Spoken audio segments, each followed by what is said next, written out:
I led the woman into my private locker room. She was still trembling, not that I blamed her. I could hear them outside, plain as day, and I knew it was the same couple I had spied during the bout. That sort of behavior pissed me off to no end. The locker room was empty aside from us. "What's your name?" I asked as I packed up my things. I had just showered and changed, and was ready to head to the hotel for the night. "Hazel," she said.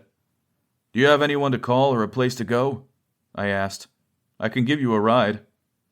She shook her head. "I don't—" A look of panic crossed her face. "No," she said. I rubbed the back of my neck, thinking. "That's okay," I said.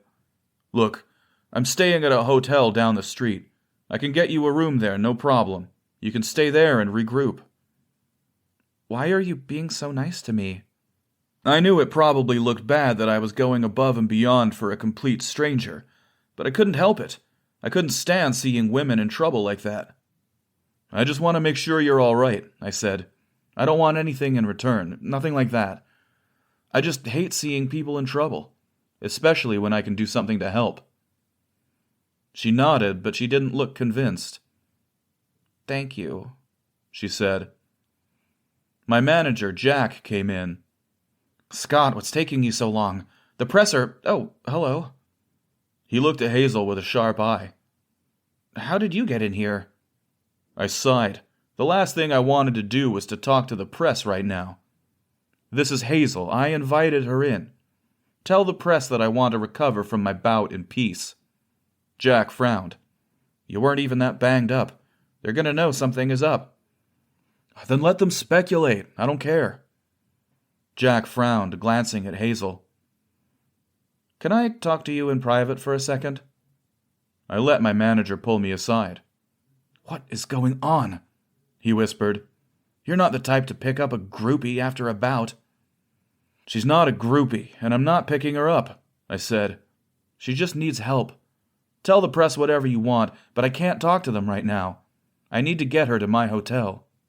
"She needs help, and you're going to sleep with her?" "Jack, we've known each other for 3 years. Give me more credit than that."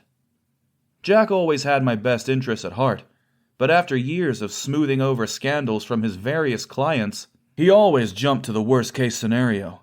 I tried not to take it personally. "I'm going to check her into the room next to mine." "Oh yeah, the room next to yours. No one's going to suspect a thing." He rolled his eyes. I clapped a hand on his shoulder. "Just work your magic with the press. It's going to be fine, okay?" He grimaced, but nodded. "Fine. You're my favorite client right now. Don't fuck this up." I grinned. "I'm your favorite, huh?" He gave a slight smile. Yeah, don't let it go to your head."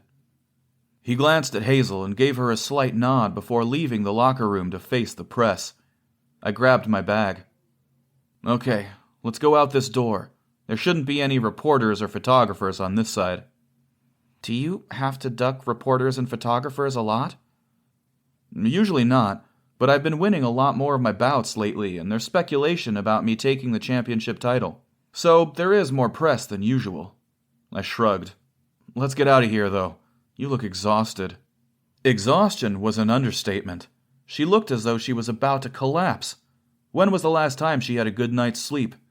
I couldn't imagine that she slept well often when she had the likes of Todd as a boyfriend.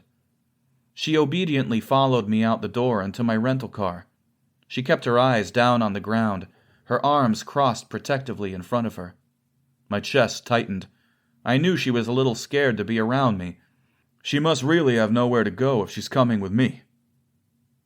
"Do you want something to eat before we go to the hotel?" I asked as we got into the car. She shook her head. "No, I'm fine." I cast a critical eye over her slightly gaunt frame. I had a feeling she got about as much food as she got sleep. I would make sure she got room service tonight or tomorrow. I wanted to make sure she ate before we parted ways. We rode to the hotel in silence. She leaned against the window, her eyes drifting closed. I couldn't help but glance at her time and again. She looked so fragile and innocent. Something about her brought out the daddy instincts in me.